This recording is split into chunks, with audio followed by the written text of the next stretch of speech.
Hello बच्चों, आज class 10 first chapter हम स्टार्ट कर रहे हैं। ठीक है, क्लास 10 सीबीएसई का फर्स्ट चैप्टर है रियल नंबर।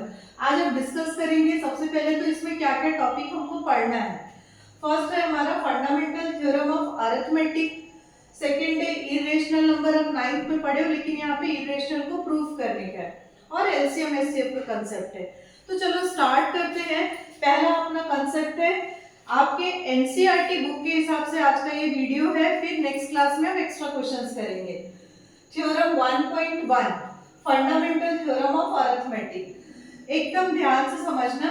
आप छोटी क्लास में प्राइम फैक्टराइजेशन किए हो, नेचुरल नंबर पढ़े हो, कंपोजिट नंबर पढ़े हो, ऐसे डिफरेंट वैरायटी नंबर्स की पढ़े हो। तो जो कंपोजिट नंबर मीन्स क्या होता है, देखो थ्योरम का स्टेटमेंट क्या बोल रहा है, एवरी कंपोजिट नंबर, है ना। हमारे पास एक वर्ड क्या निकला, कंपोजिट नंबर। ठीक है, कैन बी एक्सप्रेस्ड। एक्सप्रेस्ड मतलब वो शो कर सकते हैं as a product of primes. Primes का मतलब एक नया वर्ड निकला। And this factorisation is unique. Factorisation मतलब स्प्लिट करना। इज यूनिक मतलब जो नंबर है उसका जो फैक्टराइजेशन है यूनिक रहेगा, apart from the order in which the prime factor suckers. इस थ्योरम का कुछ भी मतलब नहीं है, सिर्फ यही है कि आपके सामने जो नंबर है वो अगर कंपोजिट नंबर है तो वो प्राइम फैक्टराइज होगा और उसके जो फैक्टर्स है वो यूनिक रहेंगे। एकदम समझ में आ गया। तो इस पे बेस्ड क्वेश्चंस है। एक ध्यान से देखना, कंपोजिट नंबर का मतलब ये होता है कि जिसके मोर देन 2 फैक्टर हो। मोर देन 2 फैक्टर्स। और फैक्टर का मतलब क्या होता है कि कोई नंबर किससे किससे डिवाइड हो रहा है। सपोज यहाँ पे मैं 2 ली तो 2 तो ये सिर्फ 2 से डिवाइड होगा या तो 1 से डिवाइड होगा। ठीक है, तो इसमें तो 2 ही फैक्टर हो गए, तो ये कंपोजिट नहीं है। 3 भी नहीं होगा। लेकिन अगर मैं 4 लेती हूँ तो 4 तो 1 के टेबल में भी डिवाइड हो रहा है, 2 से भी डिवाइड हो रहा है, 4 से भी डिवाइड हो रहा है। इसके मोर देन 2 फैक्टर्स हो गए, तो 4 इज अ कंपोजिट नंबर। समझ में आया। मतलब हमारे पास कोई भी नंबर गिवन है, अगर वो फैक्टराइज होता है उसके मोर देन 2 फैक्टर्स आते हैं तो वो कंपोजिट नंबर है। ठीक है, और उसको हम लोग प्राइम फैक्टर्स के फॉर्म में अरेंज करते हैं। बस इस थ्योरम का इतना ही मतलब है। तो पहला जो टॉपिक है इसका कंसेप्ट आपको क्लियर हो गया। अब इसके बाद हम लोग सेकंड इरेशनल की बात करेंगे, फिर उसके बाद एक्सरसाइज में आऊंगी। Irrational number. इरेशनल नंबर हम लोग पढ़े जो non terminating non recurring decimal होता है, 9th क्लास में हमने पढ़ा है, तो उसको इरेशनल नंबर बोलते हैं। ठीक है, तो यहाँ पे वो हमको नहीं करना है। हम ये बोल रहा है कि जैसे √2, √3, √5 या तो √2 के साथ में 5 आ गया या 6√2 + 7 ऐसा कुछ आ गया, इसको हमको इरेशनल प्रूफ करना है। ठीक, तो इसको मैं डिस्कस करूंगी आगे। ये समझ में आ गया। ठीक है, फिर थर्ड अपना कंसेप्ट ये है एलसीएम एचसीएफ। तो आपको मालूम है कि जैसे कोई भी 2 नंबर दिया है 24, 72 ऐसा कुछ भी, तो इसको हम प्राइम फैक्टराइज करते हैं ऐसे, और सारे जो कॉमन फैक्टर होते हैं वो एचसीएफ हो जाता है और अदर देन एलसीएम हो जाता है। इतना ही है। एक वो है रिलेशन है उसके बीच में, वो हमको करना है। कंसेप्ट क्लियर हो गया आपका फर्स्ट एक्सरसाइज का। जहां पे कुछ डिफरेंट आएगा तो पहले मैं कंसेप्ट को पढ़ाऊंगी फिर क्वेश्चंस को करेंगे। ठीक है, तो अब हम स्टार्ट करते हैं रियल नंबर का first exercise NCERT book. Question number first है express each number as a product of prime factors. समझ में आ गया मीनिंग, मतलब एक एक नंबर दिया उसको प्राइम फैक्टर्स में शो करना है, एक्सप्रेस करना है, दिखाना है। तो इसमें बहुत सारे क्वेश्चंस हैं, जैसे फर्स्ट को ही हम डिस्कस कर लेते हैं। एक्सरसाइज 1.1 क्वेश्चन नंबर फर्स्ट का फर्स्ट 140 दिया है। अब 140 को हमको प्राइम फैक्टर्स के फॉर्म में एक्सप्रेस करना है। तो ये बच्चों जैसा, लेकिन फिर भी मैं बता रही हूँ कि 140 को हम स्प्लिट करेंगे तो यहाँ पे 0 है। देखो कभी भी प्राइम नंबर से स्प्लिट करते हो ना फैक्टराइजेशन, तो आपको ये देखना है डिविजिबिलिटी टेस्ट। यूनिट प्लेस 0 है मतलब ये नंबर 2 से डिविजिबल है। 2 7 जा और 0 एज इट इज। अगेन 0 है, 2 3 जा 6 हुआ और 7 में से 6 माइनस हुआ 1 बचा, 1 0 10 हो गया तो 5 जा। फिर 3 ये तो नहीं जाएगा, तो अब ये जाएगा 3 से भी नहीं जाएगा। क्यों नहीं जाएगा, देखो ये डिविजिबिलिटी टेस्ट 3 का ये बोलता है कि सम ऑफ डिजिट डिविजिबल बाय 3। तो यहाँ पे दोनों को प्लस करें तो 8 आया, जो कि 3 से नहीं डिवाइड होता, तो ये 3 से नहीं जा करके यूनिट प्लेस 5 है, तो ये 5 से जाएगा, 5 7 जा और ये 7 1 जा। तो फर्स्ट क्वेश्चन में आपको बस इतना ही करना है कि नंबर को हमने स्प्लिट किया और फिर इसके सारे जो फैक्टर्स हैं उसको हम मल्टीप्लाई करके लिख देंगे। समझ में आ रहा है? बस इतना ही काम है। अब ये फर्स्ट वाले क्वेश्चन को 156, 3825, 505, 7429 ये अलग अलग क्वेश्चंस हैं।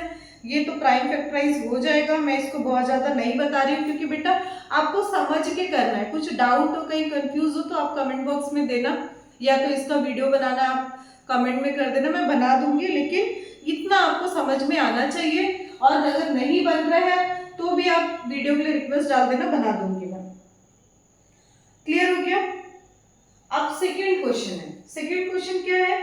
Find the LCM and HCF of the following pairs of integers and verify that LCM into HCF is equals to product of two number। ध्यान से समझना क्वेश्चन को। क्वेश्चन क्या बोल रहे हैं? LCM HCF फाइंड करना है और वेरीफाई करना है। वेरीफाई का मतलब क्या होता है? चेक करना है। ठीक है, तो सबसे पहला काम तो ये है कि उसकी डिमांड है कि पहले भैया LCM और HCF फाइंड कर लो। तो हमारे पास जो भी नंबर रहेगा उसका हम LCM HCF फाइंड कर लेंगे और उसके बाद जो रिलेशन है उसमें रख के वेरीफाई कर लेंगे। तो स्टेप्स कैसे है, प्रोसेस कैसे होगा वो मैं समझा दे रही हूँ। एक क्वेश्चन फर्स्ट वाला है 2691, फिर सेकंड है 510, 92, 336 और 54।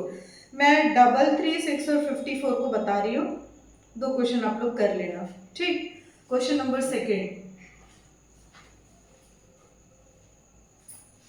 क्या होता है? ये वीडियो बनाने का मतलब ये है मेरा कि आपको कंसेप्ट समझ में आए, आपको प्रॉपर वे में लिखना कैसे वो समझ में आए। एकदम स्पून फीडिंग नहीं कि आपको हर क्वेश्चन का सोल्यूशन मिल गया और आपने देख के कॉपी कर लिया। कॉपी नहीं करना है, ना रेफरेंस बुक से देख के कॉपी करना है, ना किसी की वीडियो देख करके सोल्यूशन को एज इट इज कॉपी करना है। आपको कंसेप्ट को समझना है और फिर कुछ भी नंबर आए उसमें हमको फॉलो करना है। ठीक है, तो मैं ये वीडियो इसीलिए बना रही हूँ ताकि आप कंसेप्ट को समझो, प्रॉपर वे में लिखना सीखो और खुद मेहनत करो। कभी भी अभी जैसे वीडियो देख रहे होगे आप लोग तो रफ कॉपी लेके बैठना, एनसीईआरटी की बुक लेकर के बैठना और फिर उसको सॉल्व करना, और जब एक्स्ट्रा क्वेश्चंस करेंगे तो फिर वो एक्स्ट्रा रहेगा। क्वेश्चन नंबर सेकंड को हम डिस्कस कर लेते हैं। क्वेश्चन नंबर सेकंड का मैं थर्ड बता रही हूँ। ठीक है, थर्ड में क्या बोल रहे हैं? नंबर है हमारा 336 एंड 54, ये नंबर है। अब इसको ये बोल रहे हैं कि find the LCM and HCF of following pair of integers. मतलब सबसे पहले एलसीएम एचसीएफ फाइंड करना है और उसके बाद रिलेशन को वेरीफाई करना है। तो एग्जाम में क्या होता है, जो क्वेश्चन पूछ रहा है उसकी जो डिमांड है उसके अकॉर्डिंग ही स्टेप्स बनाना है। क्वेश्चन की डिमांड है कि पहले एलसीएम एचसीएफ, तो हम पहले वही लिखेंगे। तो 336 का निकाल लो, अगेन यूनिट प्लेस 6 है, मीन्स 2 से डिविजिबल है, 2 1 जा, फिर इधर 1 और 3 13 हो गया, तो 2 6 जा 12 हुआ, अगेन 1 बचा, 1 और 6 16 है, 2 8 जा। समझ में आ रहा है? फिर अगेन 2 8 जा 16, 2 4 जा। क्लियर है? फिर अगेन देखो इवन नंबर, देखो मैं ये आपको ये बताना चाह रही हूँ कि इवन नंबर क्या है। 4 है, अगेन ये 2 से डिविजिबल होगा, 4 जा 2 जा, अगेन इवन नंबर है, 2 से जाएगा 2 जा 1 जा। ठीक है, अभी 1 आ गया, 2 से डिविजिबल नहीं है, तो 2 + 1 3 होता है, 3 से सम जो 3 आ रहा है वो 3 से डिविजिबल है, तो ये 3 7 जा जाएगा, अब 7 1 जा। क्लियर है? तो एक नंबर जो गिवन था उसको हमने प्राइम फैक्टराइज कर लिया। वैसे ही हमारे पास जो 54 है उसको भी फैक्टराइज करेंगे। 2 2 जा 4 हुआ, 5 से कम, 1 और 4 14, तो 2 7 जा, 3 से जाएगा है ना, 3 9 जा, 3 3 जा, 3 1 जा। समझ में आ गया बेटा? तो हमारे जो दो गिवन नंबर्स थे इसको हमने फैक्टराइज कर लिया। अब हम क्या करेंगे, यहाँ पे इसके फैक्टर्स को लिखेंगे। इसका फैक्टर क्या है? 1 2 3 4, 4 बार 2 है और 3 और 7। 54 को लिखे 2 × 3 3 3 3 बार, ठीक है। अब देखो HCF का मतलब क्या होता है, जो कॉमन है। तो ये बच्चे जैसे आपको सर्कल नहीं लगाना ना, वो छोटी क्लास में होता है, उनको देखना कॉमन वैल्यू क्या है। तो इसको ये जो लिखे हो ना, इसको पावर के फॉर्म में भी लिखना। 10th क्लास में आ गए हो तो इसको पावर के फॉर्म में कैसे लिखोगे, 1 2 3 4, 2 का पावर 4 है और 3 × 7 है, ठीक है। और वैसे ही 54 को जब हम लिखेंगे ना तो 2 × 3 × 3 × 3 ऐसा है, तो इसको हम 2 × ये 3 का 3 बार है, 3 रिपीट हो रहा है तो 3 का पावर 3। अब आपको HCF में क्या देखना है कि दोनों में लोएस्ट पावर को लेते हैं। किसको लेते हैं, लोएस्ट पावर, तभी तो दोनों में कॉमन होगा। तो फिर यहाँ पे 2 का पावर 4 जा रहा है, यहाँ पे 2 का पावर 1 है, मतलब 2 का पावर 1 तो दोनों में इंक्लूड है, तो लोएस्ट पावर 2 है, इसको लेंगे। फिर वैसे ही 3 में ये सिंगल है और 3 का पावर 3 है, तो लोएस्ट पावर क्या है, 1 है, तो यहाँ पे हम 3 लिए। 7 इधर है लेकिन इधर नहीं है, तो कॉमन वैल्यू तो है नहीं, हाईएस्ट कॉमन फैक्टर, तो कॉमन फैक्टर तो है नहीं, तो इसको हम 7 को नहीं लेंगे। तो HCF हमारे क्या आ जाएगा, 6। समझ में आया। सेकेंड है LCM। अब इसका जस्ट उल्टा हो जाता है। LCM में क्या करते हैं, हाईएस्ट पावर को लेते हैं। तो यहाँ पे 2 का पावर 4 है, यहाँ 2 का पावर 1 है, हाईएस्ट क्या है, 2 का पावर 4 है, तो हमारा 2 × the पावर 4 आ जाएगा। 3 1 है, इधर 3 है, तो हाईएस्ट पावर क्या है, 3 का पावर 3, तो ये आ गया। 7 यहाँ 1 टाइम है, यहाँ 1 भी नहीं है, लेकिन उसको हम छोड़ नहीं सकते, है ना, मिनिमम हर लोएस्ट वैल्यू को लेके चलना है, तो यहाँ पे 7 लिखना पड़ेगा। समझ में आया। तो ये हमारा हो गया LCM, ठीक है। अब इसका प्रोडक्ट जो भी होगा वो आंसर है। जैसे ये हो गया 2 2 जा 4, 4 2 जा 8, ये 16 हुआ, 16, ये हुआ 27 और ये 7। अब आप इसको मल्टीप्लाई कर लो, तो अपने हिसाब से कर सकते हो मल्टीप्लाई, मैं अपने हिसाब से कर रही हूँ। जैसे 16 है और 27 है, तो मैं कैसे मल्टीप्लाई करना सिखाती हूँ। जैसे ये वंस प्लेस का करें 42, 42 का 4 2 लिखे, 4 बचा, फिर क्रॉस में किए, ये 7 और ये 12, 7 12 19 हो गया, 19 और 4 आपका 23 हो जाएगा, 3 लिखे, 2 बच गया, फिर 2 1 जा 2 और 2 4, तो 432 आया। ये 16 और 27 का मल्टीप्लाई किया, लेकिन 7 छूट गया, अब इसमें हम 7 का कर लेते हैं, तो 7 2 जा 14, 1 बचा, 21 और 1 22, 2 बचा, 7 4 जा 28 और 2 30, तो LCM हमारे क्या आया, 3024। समझ में आ गया। तो हमारे जो क्वेश्चन की डिमांड थी कि फाइंड LCM HCF, वो तो हमने फाइंड कर लिया। उसके बाद वो बोल रहा है वेरीफाई द रिलेशन, तो वेरीफाई करेंगे, तो वेरिफिकेशन का मैं बता रही हूँ।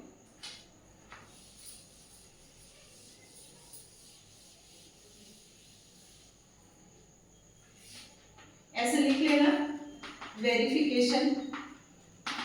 वेरिफिकेशन के बाद वेरिफिकेशन करना मतलब होता है चेक करना, तो चेक करना तो लेफ्ट और राइट पार्ट होता है। तो हमारा जो रिलेशन है दो नंबर और LCM HCF के बीच में, उस रिलेशन को पहले रखेंगे, लेफ्ट राइट में वैल्यूज रखते जाएंगे, दोनों तरफ सिंप्लीफाई करेंगे, लेफ्ट राइट पार्ट इक्वल आना चाहिए, ठीक है। तो यहाँ पे हम लिखेंगे HCF LCM into HCF is equals to product of two numbers, ठीक है। थोड़ा शॉर्टकट लिख रही हूँ, मेरे पास स्पेस नहीं है।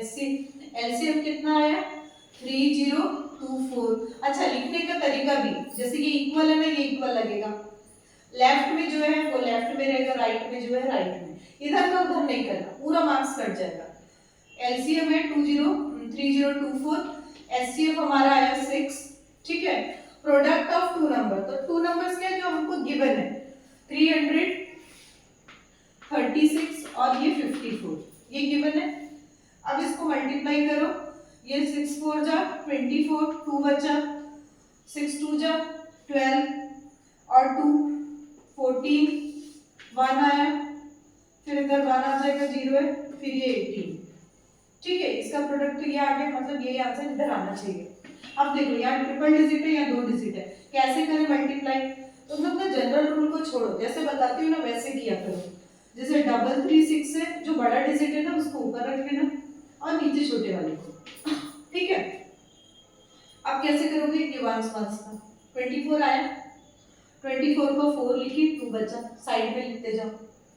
फिर क्रॉस में करो, 4 2 जा, ये 4 3 जा 12 हुआ, और ये 30, तो 30 और 12 42 हो गया, 42 और 2 44, तो 44 का 4 लिखी, 4 बचा, ठीक है। अब देखो नीचे 2 डिजिट है, ऊपर 3 डिजिट है, मल्टीप्लाई सबके साथ करना है, तो इसका रूल ये होता है कि जहां नीचे जितने डिजिट है वहां तक पूरा ऊपर कवर अप करेंगे। तो इसको मैं 6 को लीव करूंगी। अब क्या बचा, 4 3 जा 12, ये दोनों का क्रॉस में, 4 3 जा 12 और 5 5 3 जा 15, दोनों को प्लस करें 27 आया, 4 को प्लस करें 31 आया, 31 का 1 लिखी, 3 बचा, लास्ट का कवर हो गया, और फिर उसके बाद 5 5 3 जा 15 और 3 18। दिखाई दे रहा, आंसर सेम है।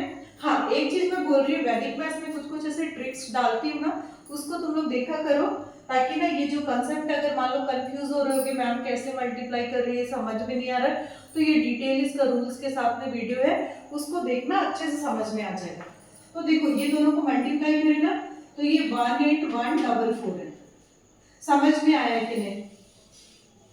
क्या दिख रहा है, क्वेश्चन पहले प्राइम फैक्टराइज हो गया, एलसीएम फाइंड हो गया, एचसीएफ फाइंड हो गया, फिर उसके बाद ये वेरिफिकेशन में दोनों इक्वल आ गया। अब यहाँ पे हम लिख देंगे हेंस वेरीफाइड, और ये हमारा आंसर है। क्लियर है कि नहीं है ना? इसको अच्छे से समझ के लिखना है, लिख लो, फिर मैं रफ कर रही हूँ।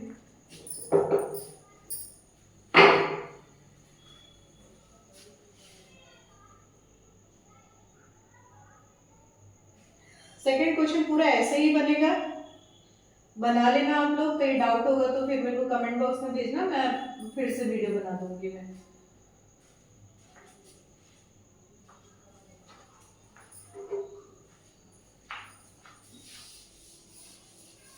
रफ कर रही हूँ।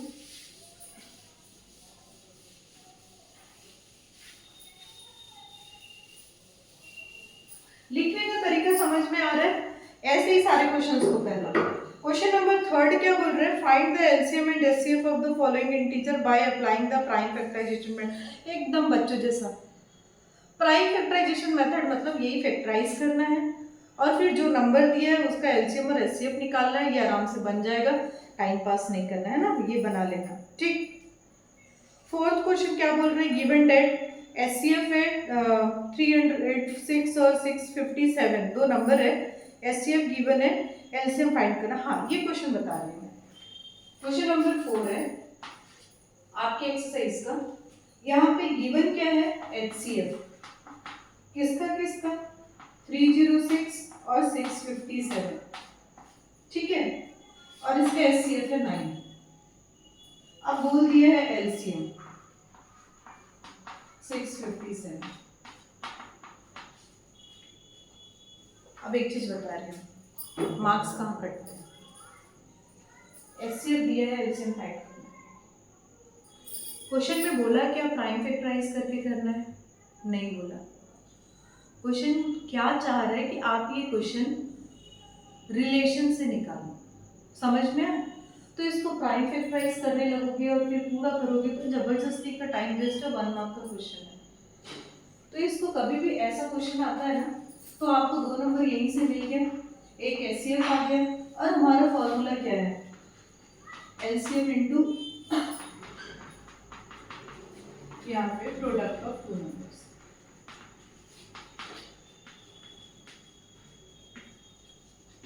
ठीक है, तो कभी भी फॉर्मूला रहता है ना, तो फॉर्मूले में जितनी चीजें होती है ना, उसमें से ना एक मिसिंग रहता, बाकी गिवन रहता है।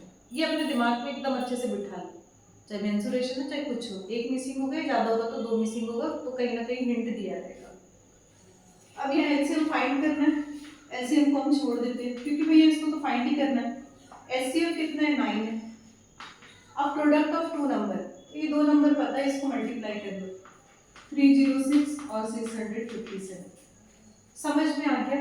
क्या करा मैंने, रिलेशन को लिखा, जहां जहां जो जो चीजें गिवन थी उसको मैंने पुट कर दी, जो फाइंड करना उसको छोड़ दिया। ट्रांसपोज करना सीखे हम, इसको फाइंड करना है, बचा दो बेचारे को लेफ्ट साइड में, और राइट में जो है वो अपने घर में है वैसे ही रहेगा, और 9 इधर से मल्टीप्लाई तो उधर डिवाइड हो जाएगा। ये सब तो बच्चों जैसा कंसेप्ट है, लेकिन कंफ्यूज हो जाते हैं बच्चे कई बार। कट करेंगे, 9 1 जा 9 हुआ। अब यहाँ पे देखो 9 7 जा 63 होता है, तो 65 में से 63 गया तो अपना 2 बचा और 7, तो 9 3 जा। तो क्या समझ में आया, 306 और 73 हमारा मल्टीप्लाई करेंगे वही आंसर है। क्लियर है? अब इसको मल्टीप्लाई कैसे करें, तो मल्टीप्लाई ना हमेशा तुम लोग देखा करो मैं कर कैसा रही हूं, वैसे ही आपको करना है। ऊपर 3 डिजिट नीचे 2 डिजिट। अभी लास्ट टाइम भी हमने किया था, लास्ट क्वेश्चन में वंस का वंस के साथ कितना आया 18 का 8 लिखी, 1 को साइड में, 0 इंटू 3 0, 7 6 जा 42, 42 और 1 43, क्या बचा 4।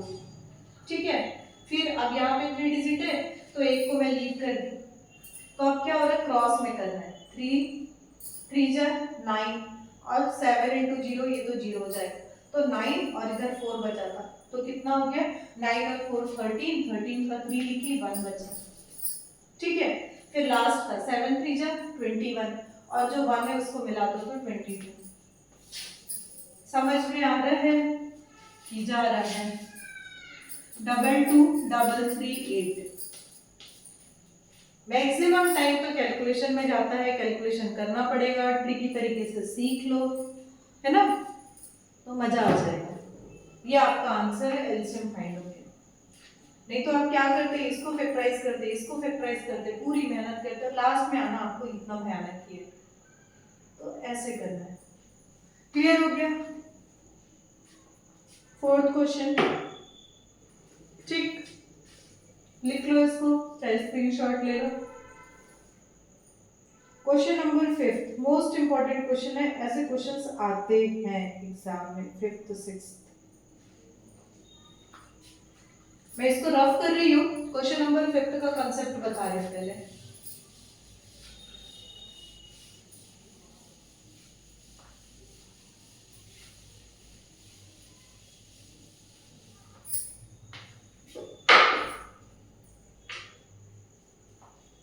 क्वेश्चन नंबर 5 में बोल क्या रहा है, एकदम हैरान परेशान करते हैं बच्चे। क्या बोल रहे हैं, चेक करना है भैया। क्या चेक करना है, whether 6 to the power n, क्या लिखा है 6 to the power n can end with digit 0 for any natural number n। क्या बोल रहा है, ये जो है 0 से एंड हो सकता है क्या, फॉर एनी नेचुरल नंबर, मतलब पावर में कोई भी नेचुरल नंबर है उसमें अगर पुट कर रहे हैं तो ये 0 से एंड होगा कि नहीं होगा, इसी को हमको चेक करना है। समझ में आया? नहीं आया? आएगा भी नहीं, मैं बताऊँ, देख समझना। कब आता है एंड डिजिट 0, जब 10 है, 100 है, ऐसा कुछ एकदम छोटा नंबर 10 को लेके देखते हैं। तो 10 को अगर हम स्प्लिट कर रहे हैं तो 2 5 जा 5 1 जा है। क्या समझ में आया कि 10 जब 2 और 5 में स्प्लिट हो रहा है तब 0 आ रहा है। 10 का पावर 1 करोगे तो 0, 10 का पावर 2 किए तो 100 आया, यूनिट डिजिट 0। समझ में आ रहा है? और अच्छे से समझो, क्या समझ में आया कि अगर कोई भी बेस नंबर है, ये बेस नंबर है, ये बेस नंबर है, अगर बेस नंबर का फैक्टर 2 into 5 होता है तभी जाकर के वो किसी भी पावर के लिए 0 से एंड होगा। एकदम अच्छे से दिमाग में फिट करें। क्या क्लियर है? बेस नंबर है तो स्प्लिट करें, उसका फैक्टर अगर 2 and 5 आ रहा है तब तो वो 0 से एंड होगा, और अगर उसका फैक्टर 2 and 5 नहीं है तो वो 0 से एंड हो ही नहीं सकता है। क्लियर हो गया? तो इस क्वेश्चन की कहानी कैसे बनेगी उसको बात करते हैं। ये क्लियर हो गया अच्छे से, है ना। कभी भी किसी क्वेश्चन को बनाते हो तो कंसेप्ट पे ध्यान देना है और लिखते कैसे उसको समझना है। बार बार 50 बार यही बात बोलती हूँ क्योंकि मेरे को मालूम है प्रॉब्लम एरिया यही है। एग्जाम्पल में क्वेश्चन दिया 4 टू द पावर n, ठीक है। एग्जाम में क्वेश्चन आ जाएगा 8 to the power n, exam में क्वेश्चन आ जाएगा 15 टू द पावर n, कुछ भी आ जाएगा, उसका जो मन करेगा वो दे देगा। हमको परेशान होना ही नहीं है, हमको सिर्फ बेस नंबर को स्प्लिट करना है और ये देखना है कि उसका फैक्टर 25 है कि नहीं है। अगर है तो अच्छी बात है, नहीं है तो कोई बात नहीं। तो हम यहाँ पे लिखेंगे, यहाँ पे फैक्टर ऑफ 6 का फैक्टर क्या हो जाएगा 2 and 3, ठीक है। अब यहाँ पे एक कहानी बनेगी, कहानी बनेगी मतलब जैसे हमको स्टेटमेंट कहीं ना कहीं लिखना पड़ता है ना, रीजन आपने ये किया तो ऐसा क्यों हुआ। तो जैसे मेरा आदत है विनो डैट करके मैं कर देती हूँ, आपको नहीं अच्छा लग रहा आप सिंस करके कर सकते हो। तो सबसे पहले तो हम कहानी ही बना लेते हैं, फिर उसके बाद लिखती हूँ। यहाँ पे जैसे मैं लिखती हूँ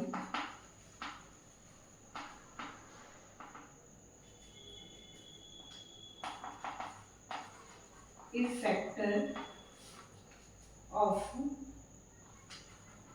any number तो कोई भी नंबर का factor 2 and 5, then that number is end with the digit 0। ये अपनी स्टोरी करते, ठीक है। क्या समझ में आ गया कि अगर किसी भी नंबर का फैक्टर 2 and 5 है तो वो किससे एंड होगा 0 से। अब मैं यहाँ पे लिखी हियर मतलब यहाँ हमारे क्वेश्चन की बात करें 6 is equals to 2 and 3 है, तो हम यहाँ लिखेंगे कि factor of 6 are 2 and 3 not 2 and 5। समझ में 2 and 3 आया, 2 and 5 नहीं आया, तो क्या हो जाएगा। सो 6 to the power n cannot be end with the digit 0 where n is any natural number।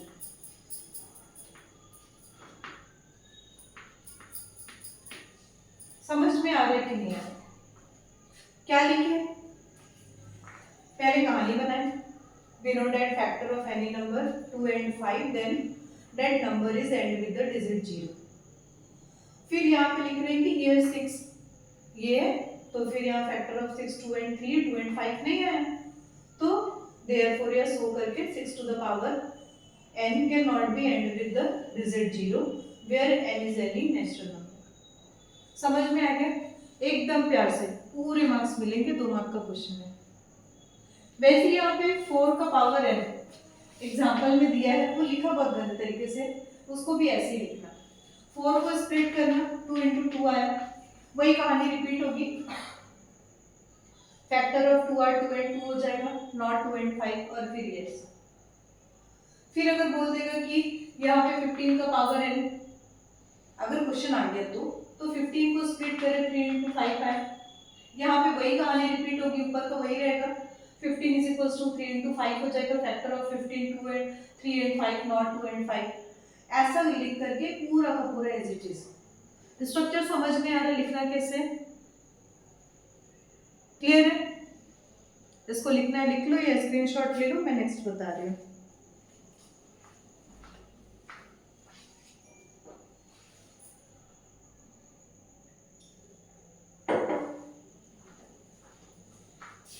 हो गया, रफ करो।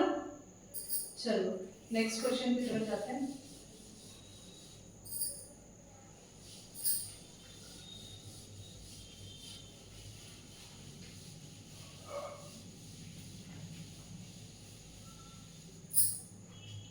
अगला क्वेश्चन है क्वेश्चन नंबर 6, वैसे ही है। Explain why this and this ऐसा दिया हुआ है आर कंपोजिट नंबर। अबे तुम लोग को स्टार्टिंग में बताइए कंपोजिट नंबर मतलब जिसके मोर देन 2 फैक्टर होते हैं। अब बोलोगे मैम ये तो कैसा कैसा लिखा हुआ है, कैसा कैसा कुछ नहीं लिखा हुआ है, कुछ भी अजीब सा लिखेगा, बस हमको उसको समझना है कि कॉमन क्या है उसको बाहर कर देना है।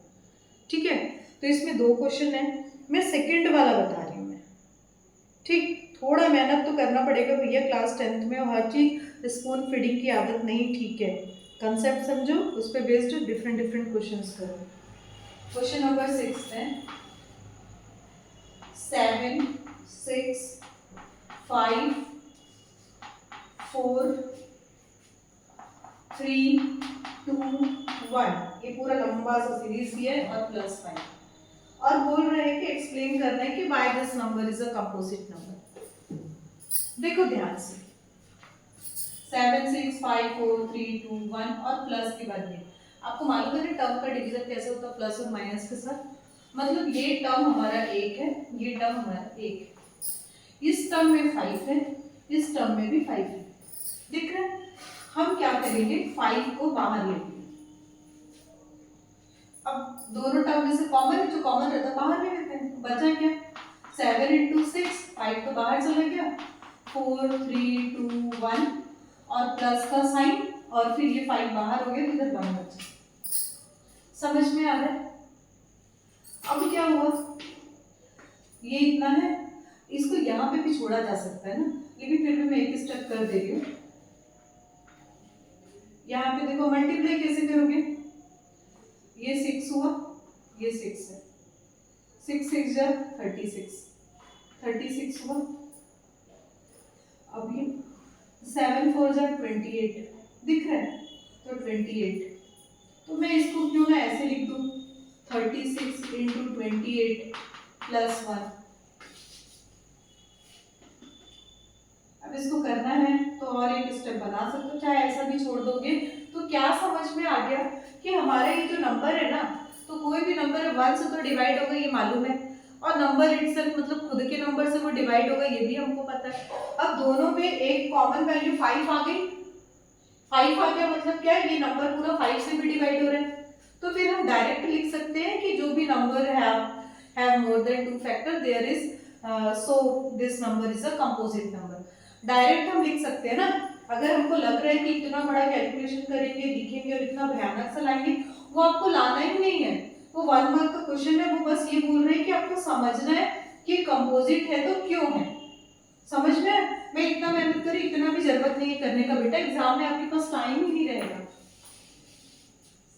आप कॉमन वैल्यू निकाले और फिर इसको मैं छोड़ दे रही हूँ, तो कंफ्यूज होगी। करना है तो एक स्टेप और लिख सकते हो, नहीं भी लिखोगे तो चलेगा। अब यहाँ पे लिख देना कि here 7 × 6 × 5 × 4 × 3 × 2 × 1 + 5 having more than 2 factors. अब उसको ये बताने की जरूरत नहीं कि 1 से जा रहा है, इससे जा रहा है, 5 से जा रहा है, आप कॉमन निकाल दिए ना, वो अंडरस्टूड है, सामने वाला समझ गया कि 1 और इससे तो कोई भी नंबर जाते ही 5 से भी डिविजिबल हो जाएगा। ठीक है, तो having more than 2 factors therefore 7 6 5 ही खाने के बाद लिखना ही पड़ेगा, 7 6 5 4 3 2 1 + 5 is a कंपोजिट नंबर। समझ में आया कि नहीं है? कुछ भी नहीं करना है, ऐसा अजीब सा बड़ा सा देगा, दोनों में देखना दोनों टर्म में क्या कॉमन है, कॉमन को बाहर कर लेना, बाकी ब्रैकेट में चीजों को रख देना, जो कॉमन रहेगा उसको निकाल दिया तो फिर से नहीं लिखना ना, नहीं तो वो कट हो जाएगा। और फिर उसके बाद लिख देना कि जो भी नंबर है having more than 2 factors therefore this number is a composite number. एकदम अच्छे से समझ में आया कि नहीं आया? ठीक, क्लियर है? एक लास्ट क्वेश्चन बचा एक्सरसाइज का, उसको बता रहे हैं।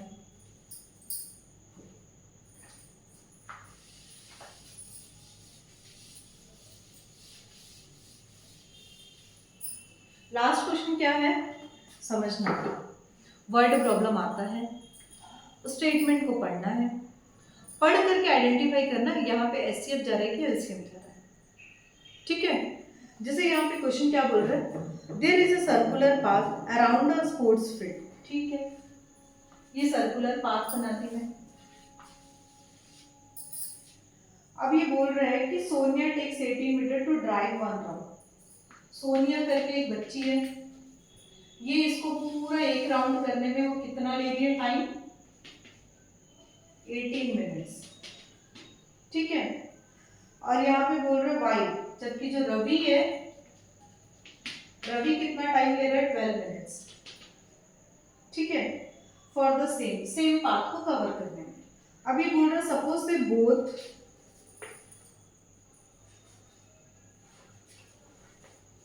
both started from same point at the same time, same point से स्टार्ट किए दोनों और सेम टाइम पे, go in the same direction, direction भी उनकी सेम है।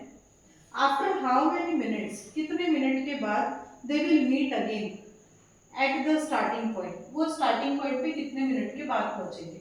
अब क्या होता है ना, मैं बार बार मैं देखती हूँ बच्चे स्टेटमेंट पढ़ लेते हैं, उसको समझ भी जाते हैं, उसमें ये नहीं पहचान पाते कि यहाँ पे एचसीएफ आएगा कि एलसीएम आएगा। आपको समझना है, सोनिया 18 मिनट्स का टाइम ले रही है, रवि 12 मिनट में पहुंच जा रहा है। अब ध्यान से देखो कि 18 मिनट में सोनिया पूरा यहाँ पहुंचेगी, जबकि रवि तो 12 मिनट में ही यहाँ पे आ जाए। तो दोनों का एचसीएफ अगर मैं लूंगी तो एचसीएफ कितना आएगा, सोच के देखो, पहले एनालिसिस करना सीखो। मैं बार बार मैं वीडियो इसीलिए बना रही ताकि आप समझना सीखो। 18 और 12 का अगर मैं एचसीएफ निकालती हूँ तो कितना आ रहा, 6 आ रहा है। 6 3 जा 6 2 जा 6 कॉमन, 6 इसमें एचसीएफ हो गया। अब 6 मिनट के बाद ही लोग मिलेंगे क्या, यहाँ से स्टार्ट करें 6 मिनट के बाद ये यहाँ पे कहीं सोनिया पहुंची है और 6 मिनट में वो यहाँ पे रवि पहुंचा है, मिलेंगे ही नहीं भाई। वो मिलेंगे तब ना जब वो पूरा ऐसे एक राउंड कंप्लीट किया 18 में, फिर 18 आया, तब तक ये रवि 12 12 करके 3 बार आ गए, तब ये स्टार्टिंग में पहुंचेंगे। तो कभी भी ऐसा क्वेश्चन आता है ना, तो आप उसको ना थोड़ा सा ध्यान से सोचा करो, आपको समझ में आ जाएगा यहाँ एचसीएफ तो होगा नहीं, यहाँ एलसीएम है।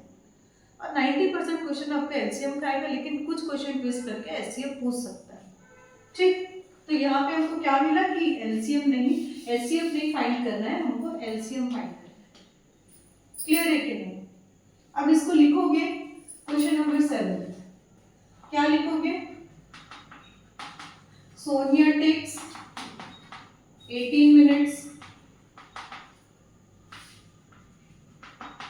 Ravi takes 12 minute. ठीक है, यहाँ पे एलसीएम ऑफ 18 एंड 12। अब इसको आप फाइंड कर लो, इसको एक साथ भी कर सकते हो, 3 3 जा 1 जा। ये आपको शो इसलिए करना पड़ेगा क्योंकि आपके चैप्टर में प्राइम फैक्टराइजेशन है।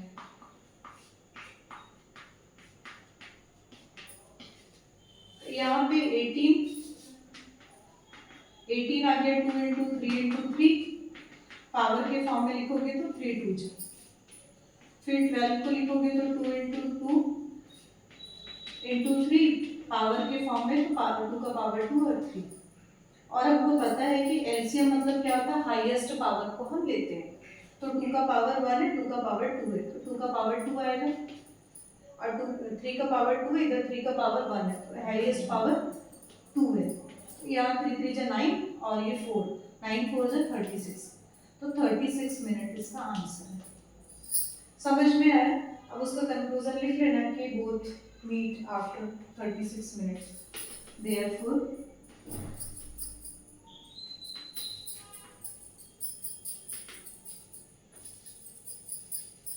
After 36 minute. ठीक है, at the starting point same point, जो आपको लिखना है। समझ में आया कि नहीं है। ये पूरा आपका एनसीईआरटी जो अभी सिलेबस आपका चल रहा है उसका एक्सरसाइज 1.1 का पूरा कंसेप्ट क्लियर हो गया। ठीक, चलो लिख लो।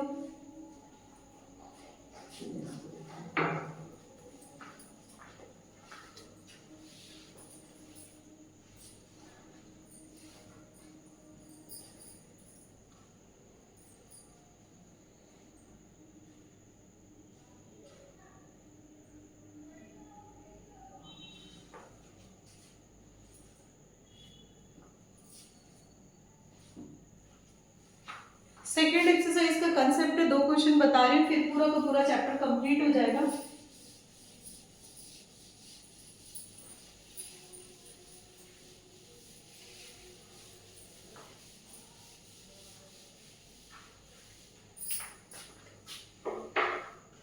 क्या है सेकेंड एक्सरसाइज में?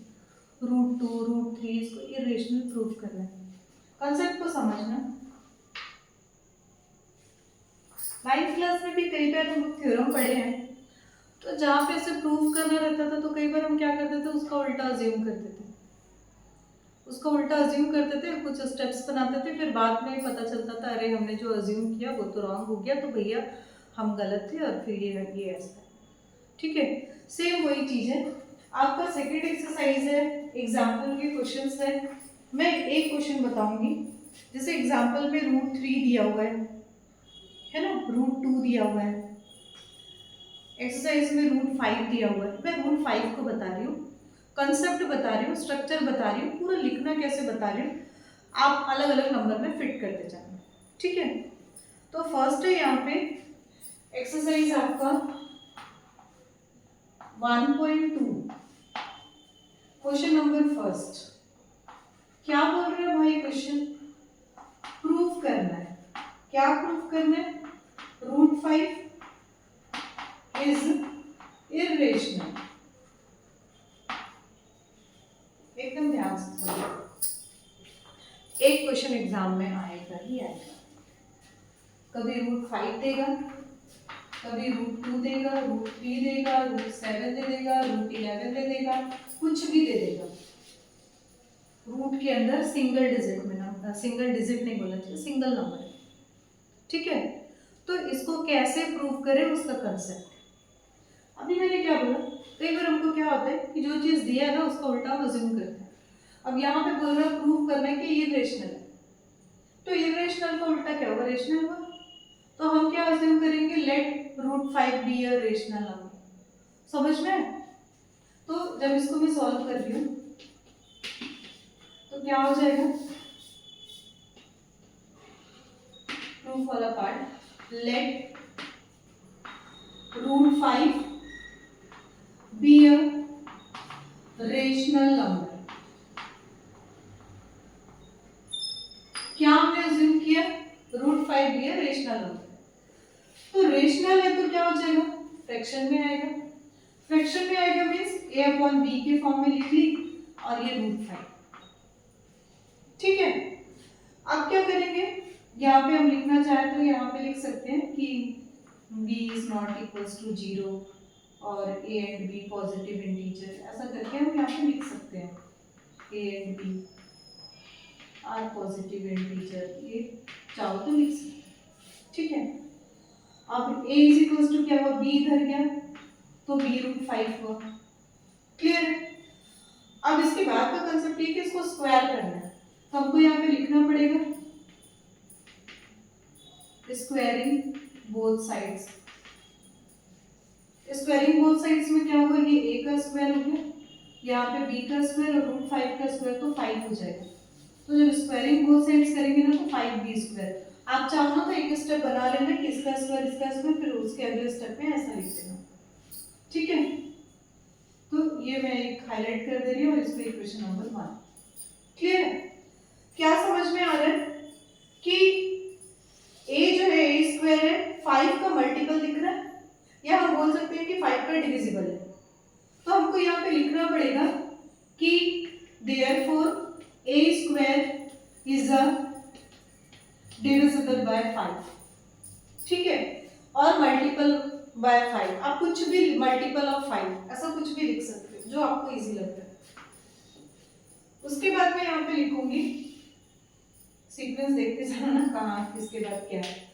यहाँ पे a² अगर 5 से डिविजिबल है तो a भी डिविजिबल होगा 5 से, तो हम यहाँ पे लिखेंगे और a is also divisible by 5। समझ में आ गया?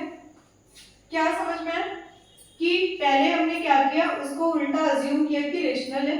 रेशनल है मतलब फ्रैक्शन है, a/b के फॉर्म में। a को अलग करे, b इधर चला गया, स्क्वायरिंग करे तो ऐसा आ गया। अब ये क्या हो गया? a² इज डिविजिबल बाय 5 या मल्टीपल ऑफ 5, जो भी आप लिखो, बोथ आर करेक्ट। वैसे ए भी उसका डिविजिबल होगा। यहाँ तक की कहानी आपको ऐसे ही बनाना पड़ेगा। फिर क्या करना पड़ेगा, देखो बेटा हमारा फ्रैक्शन क्या था, ए और बी रेशनल। ए तो 5 पर डिविजिबल है, अब बी को भी लाना है, तो हम क्या करेंगे, ये जो ए है ना इसके प्लेस पे 5b रखेंगे।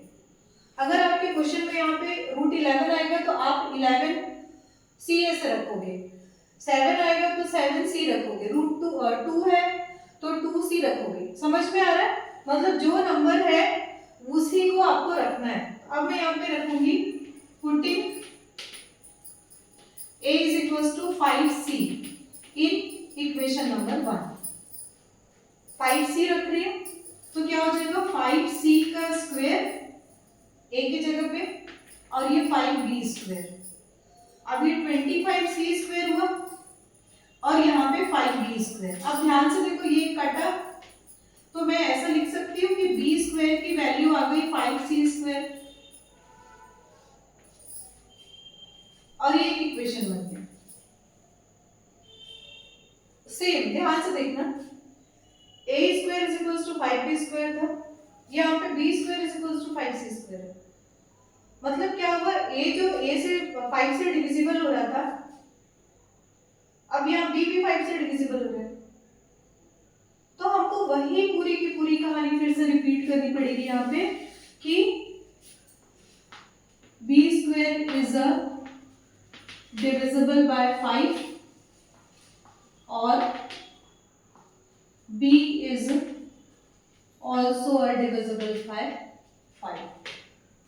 ठीक है, तो क्या हो गया, दोनों से इक्वेशन 1 और इक्वेशन 2 दोनों से क्या समझ में आ रहा है, a और b दोनों का ही कॉमन फैक्टर एक 5 है।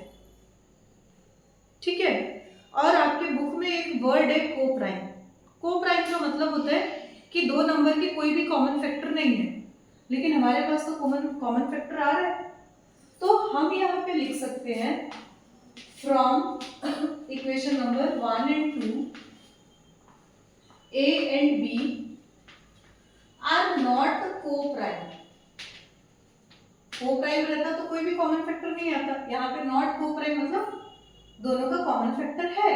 या तो आप इसको लिखना चाहो तो ऐसा भी लिख सकते हो कि a and b are common factor 5, है ना, 5 is a common factor of a and b, वो भी लिख सकते हो। लेकिन कोप्राइम वर्ड आपके इसमें दिया हुआ है, इसलिए मैं यहाँ पे लिखी कोप्राइम। ठीक, तो क्या हो गया, दोनों अगर कोई रेशनल नंबर है तो रेशनल नंबर का मतलब होता है न्यूमरेटर और डिनोमिनेटर दोनों एक दूसरे से कटने नहीं चाहिए, सिंपलेस्ट फॉर्म में। तो 5 a में भी 5 से डिवाइड हो रहा है, b भी 5 से डिवाइड हो रहा है, मतलब दोनों का कॉमन कहीं ना कहीं जा रहा है, तो वो रेशनल नहीं हुआ, और हमने अज्यूम किया था कि रेशनल है, ये अज्यूम किया था ना रेशनल है, तो हमने जो अज्यूम किया था वो तो रॉन्ग हो गया। तो हम यहाँ पे लिख सकते हैं कि our assumption is wrong, therefore या so √5 is a irrational number। यहाँ पे कॉन्ट्राडिक्ट वर्ड भी आपके एनसीईआरटी बुक में दिया, उसको भी लिख सकते हो। ठीक है, तो ये पूरा का पूरा प्रूफ हो गया ये आपका क्वेश्चन। आपको एकदम ध्यान से समझना है कि अगर प्रूफ करने आए कि √2 इज अ इरेशनल नंबर, हम √2 को रेशनल लेंगे, a बाई बी √2 हो जाएगा, स्क्वायर करेंगे, यहाँ 2 आएगा, फिर उसके बाद यहाँ पे डिविजिबल बाय 2 हो जाएगा, फिर यहाँ पे 2c लेंगे, फिर उसके बाद यहाँ पे ऐसा आ जाएगा, दोनों का सेम आएगा। मतलब जहाँ जहाँ चीजें 5 दिख रही है ना, वहाँ पे आपको 2 करना है, √3 पूछेगा वहाँ 3 करना है, √7 पूछेगा वहाँ 7 करना है, 11 पूछेगा वहाँ 11 करना है। मतलब पूरा फ्रेम आपका स्ट्रक्चर ये है। आपको ऑनवर्ड्स में कहीं और कुछ लिखना है तो आप लिख सकते हो, लेकिन प्रॉपर वे में लिखना। ठीक है, चलो ये क्वेश्चन हो गया, लिख लो, मैं पानी पी लेती हूँ।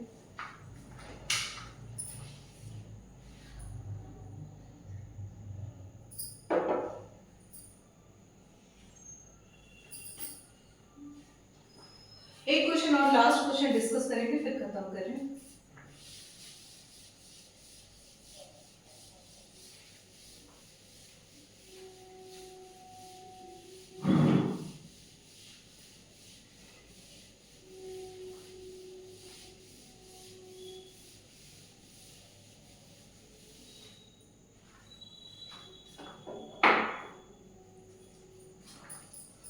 एक्सरसाइज 1.2 का देखो सेकंड क्वेश्चन क्या है, prove that 3 + 2√5 is a irrational number. आप एग्जांपल में देखो, एग्जांपल 6 में 5 माइनस √3 दिया है, 7 एग्जांपल 7 3√2 इरेशनल प्रूफ करना है।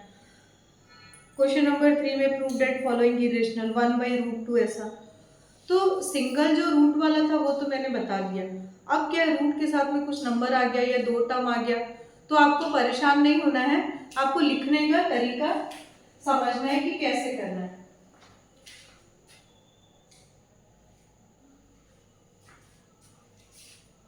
क्वेश्चन नंबर 2 को बता रही हूं, प्रूव करना है 3 + 2√5 is a irrational number. Question number 3 में भी ऐसा दिया हुआ है, सेम पैटर्न है, सेम तरीका। इरेशनल प्रूफ करना है, हम इसका उल्टा लेते हैं कि रेशनल है। यहां पे लिखेंगे let 3 + 2√5 be a rational number. ठीक है, तो रेशनल है तो क्या बनेगा, a/b is equals to 3 + 2√5। Clear हो गया। अब क्या करोगे, अब हम लोग यहाँ पे स्क्वायरिंग बोथ साइड्स ऐसा वैसा कुछ भी नहीं करेंगे, सिर्फ √5 को अलग कर देंगे, बाकी सबको एक तरफ कर देंगे। ठीक है, तो अब क्या हो जाएगा, a/b है, 3 इधर आएगा तो -3 हो गया 2√5। ठीक, अब क्या करोगे, ये देखो ये ऐसा है, अब इसका एलसीएम निकलेगा b, तो यहाँ पे a - 3b। ये एलसीएम वाला कंसेप्ट आता है कि नहीं आता है, ये b हुआ, b बन जाता है एज इट इज आ गया 1b × 3 3b, फिर यहाँ पे 2√5। अब √5 को मैं बोली ना रूट को हटाना बाकी को ट्रांसपोज करना, तो 2 इधर आ जाएगा, तो अगले स्टेप में हो जाएगा a - 3b अपॉन 2b। ठीक है, और इज इक्वल्स टू √5। अब देखो इसको अलग से √5 को प्रूव करने की जरूरत नहीं है, आपको बस ये बताना है कि सिंस या we know that √5 is a irrational number. तो यहाँ पे हम यहाँ पे लिखेंगे we know that √5 is a irrational number. ठीक है, ये इरेशनल है और ये भी इरेशनल होगा, अगर ये इरेशनल है तो ये भी इरेशनल होगा, तो ये ऐसा करके ये पूरा का पूरा इरेशनल हो जाएगा, है ना। तो therefore a - 3b upon 2b is also a irrational number। ठीक है, तो जब ये इरेशनल है ये इरेशनल है, तो ये इससे ही तो मिलके ये बना है, इसी में से तो निकल गया, तो ये भी इरेशनल है। तो हम यहाँ पे लिख सकते हैं कि आवर assumption इज रॉन्ग। हमारा assumption क्या था कि ये रेशनल है, वो wrong. So 3 + 2√5 is a irrational number. ये एकदम इजी सेंटेंस के फॉर्म में लिखाई हो, आपको कहीं पे कॉन्ट्राडिक्ट ऐसे कुछ वर्ड्स है जो लिखना है, या आपके टीचर जो फॉलो करते हो आप उसको लिख सकते हो। ठीक है, तो ये पूरा का पूरा आपका एनसीईआरटी फर्स्ट चैप्टर कंप्लीट हो गया। 1/√2 वाले को क्या करोगे, a/b लेना, फिर √2 को अलग कर देना, बाकी जो बचेगा फिर यही कहानी बना देना। ठीक, फिर यहाँ पे 7√5 में 7 को इधर ट्रांसपोज कर देना, √5 को अलग कर देना, फिर हो जाएगा। ठीक है, कोई दिक्कत आता है तो कमेंट बॉक्स में देना, फिर वीडियो बना दूंगी। चलो आज के लिए इतना ही।